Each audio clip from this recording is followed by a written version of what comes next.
오늘도 시편 137편에 기록된 이 말씀을 통해서 하나님께서 주시는 은혜를 우리가 함께 나누기를 원합니다. 이 시편 137편은 고향을 잃어버린 이스라엘 백성들의 슬픈 마음을 노래한 시입니다.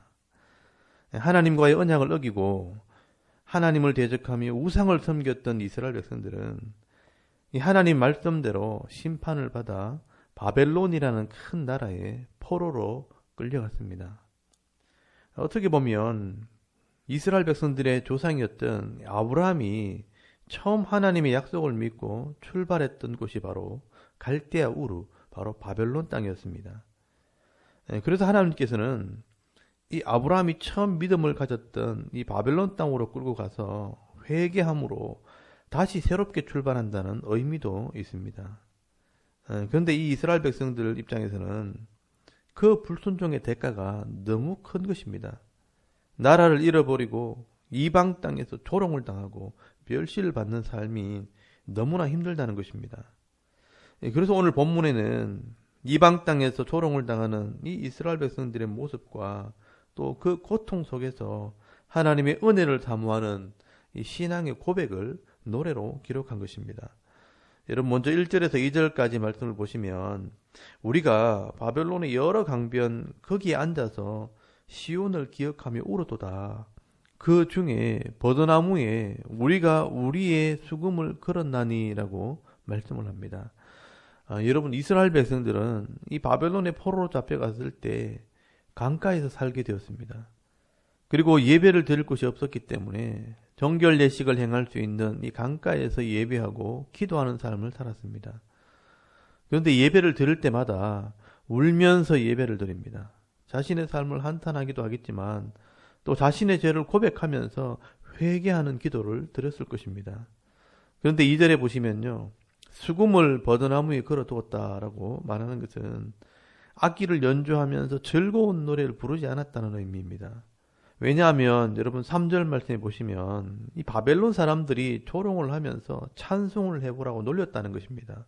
이는 왜냐하면 우리를 사로잡은 자가 거기서 우리에게 노래를 청하며 우리를 황폐하게 한 자가 기쁨을 청하고 자기들을 위하여 시온의 노래 중에 하나를 노래하라 함이로다라고 말씀을 합니다. 여러분 바벨론 사람들이 회개하는 이 백성들에게 와서 즐거운 노래를 한번 불러보라고 너희가 좋아하는 찬송 한번 해보라고 놀렸다는 것입니다. 그래서 4절에 보시면 우리가 이방 땅에서 어찌 여호와의 노래를 부를까라고 말씀을 합니다. 여기 여호와의 노래라는 말은 레위인들이 예배 때 부르던 찬송을 말하는 것입니다. 여러분 하나님께 올려드리는 찬송을 이방인들을 위해서 즐거움으로 노래할 수는 없다는 것입니다. 그래서 수금을 버드나무에 걸어두고 찬송을 부르지 않았다라고 말씀을 하는 것입니다. 그래서 여러분 이스라엘 백성들이 결심을 하게 됩니다. 예루살렘을 더 사모하게 되었고 하나님께 예배하고 하나님께 찬송하고 기도하는 것을 더 사모하게 되었다라고 고백을 하는 것입니다. 그래서 여러분 5절 말씀은 그들의 신앙 고백입니다. 예루살렘아 내가 너를 잊을진데 내 손이 그의 재주를 잊을지로다라고 고백을 합니다. 여러분 예루살렘을 부르면서 내가 예루살렘에서 하나님께 예배하고 하나님께서 주시는 그 복을 받아 누리는 것을 어떻게 잊을 수 있겠는가. 내가 만약 예루살렘을 잊어버린다면 내 오른손이 말라버릴 것이라고 말씀을 합니다. 여러분 여기 내 오른손이 그의 재주를 잊어버린다 또는 내 오른손이 말라버린다 라고 말씀하는 것은 여러분 이 오른손은 내 힘과 능력을 상징하기 때문에 내가 예루살렘을 잊어버린다는 것은 내 능력이 사라지는 것 같다라는 뜻입니다. 더 쉽게 이야기하면 내가 예루살렘을 잊느니 차라리 죽는 게 낫다라는 말입니다. 그래서 여러분 6절 말씀해 보시면 내가 예루살렘을 기억하지 아니하거나 내가 가장 즐거워하는 것보다 더 즐거워하지 아니할진대 내 혀가 내 입천장에 붙을지로다라고 말씀을 합니다. 여러분 내가 예루살렘을 잊어버리거나 내 인생에서 가장 좋아하는 것보다 예루살렘을 더 좋아하지 않는다면 내 혀가 입천장에 붙어버리랴 차라리 벙어리가 되어버린다라고 말씀을 하는 겁니다. 여러분 예루살렘을 향한 그들의 사모하는 마음을 노래한 것입니다. 그래서 이스라엘 백성들은 이방 땅에 있을 때 하나님의 은혜를 더 사모하고 하나님 말씀을 잊어버리지 않으려고 회당을 지어놓고 모여서 기도하고 또 예배하고 말씀을 배우는 일을 게을리하지 않았습니다. 그래서 이스라엘 백성들이 하나님께서 계획하신 이 70년의 기간이 끝났을 때 처음처럼 회복이 된 것입니다. 여러분, 바벨론 포로 이후에 이 대제사장 여호수아와 총독 스룹바벨이 내려와서 성전을 짓고 또 에스라와 느헤미야가 내려와서 하나님 말씀을 가르치면서 이스라엘이 다시 회복하게 되어지는 은혜를 경험하게 된 것입니다. 여러분, 우리가 나라가 어려움을 당하고 가정과 기업이 고통 속에 있을지라도 여러분 절대 하나님의 은혜를 잊어버리면 안 됩니다. 내가 하나님의 은혜를 잊어버리면 내 오른손이 말라버릴 것이다. 내가 하나님의 은혜를 잊어버리면 벙어리가 될 것이다. 이런 믿음을 가지고 하나님의 은혜를 사모할 때 하나님께서는 그 사모하는 영혼에게 만족함을 주시는 것입니다. 그리고 여러분 7절에서 9절까지 말씀을 보시면 원수들에 대한 심판을 기도하게 됩니다. 여러분 7절 말씀해 보시면 여호와여, 예루살렘이 망하던 날을 기억하시고 에돔 자손을 치소서. 그들의 말이 헐어버리라 헐어버리라 그 기초까지 헐어버리라 하였나이다 라고 말씀을 합니다. 여러분, 에돔은 이스라엘의 형제 나라입니다.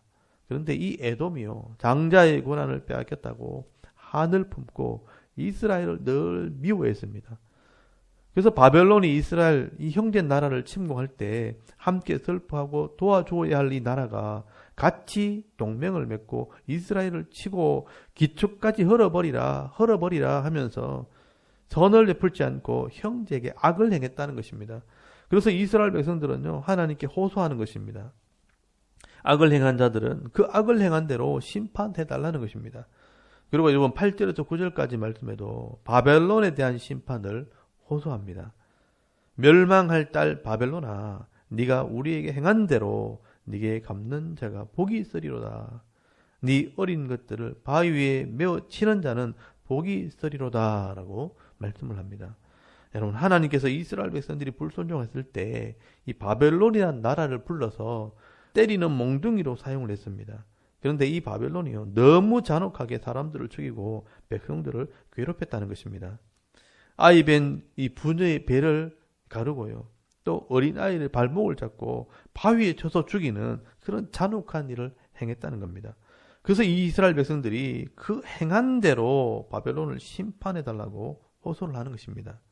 결국 이스라엘 백성들의 이 기도대로 여러분, 에돔은요, 바벨론에 의해서 점령을 당해서 수치를 당했고요, 또 이 바벨론은 메데 페르시아에게 점령을 당해서 모든 것을 다 잃어버리게 됩니다. 여러분, 하나님께서는요, 이렇게 자기 욕심대로 복수하는 자보다 이 이스라엘 백성들처럼 하나님께 기도하며 공의를 구할 때 그 삶 속에서 말씀대로 심판하시는 그 하나님을 경험하게 하시는 것입니다. 여러분, 오늘도 이 시편 137편 말씀을 통해서 큰 고통과 환난을 경험한 이 이스라엘 백성들이 하나님의 은혜를 사모하며 말씀대로 기도할 때 다시 한번 역사 가운데 복을 받아 누리게 되었다는 것을 여러분 기억하시고요. 오늘 저와 여러분도 여러 가지 힘든 상황들이 내 앞에 있을지라도 그 하나님의 은혜를 사모하고 말씀대로 순종하고 기도하며 하나님께 맡기는 삶을 살 때 하나님께서 베풀어 주시는 은혜로 말미암아 기쁨과 즐거움을 회복하는 삶을 살아가는 저와 여러분의 이런 영적인 삶의 모습이 될 수 있기를 주의 이름으로 축원합니다. 아멘. 우리 잠깐 기도드리겠습니다. 오늘도 하나님 말씀을 주야로 묵상하고 또 하나님의 은혜를 사모하는 삶을 살 때 복 있는 자의 삶을 살게 하옵소서. 또 나라와 민족과 섬기는 교회와 가정과 우리 자녀들의 믿음을 위해서 또 개인의 기도 제목을 따라 우리가 기도하고 오늘 하루 삶을 시작할 수 있기를 바랍니다. 우리 다 같이 하나님께 한번 기도드리겠습니다. 살아계신 하나님, 은혜를 감사합니다. 오늘도 하나님 옆에 우리가 엎드려 예배하게 하시고 이 하나님 말씀을 사모하게 하신 하나님, 은혜를 감사합니다.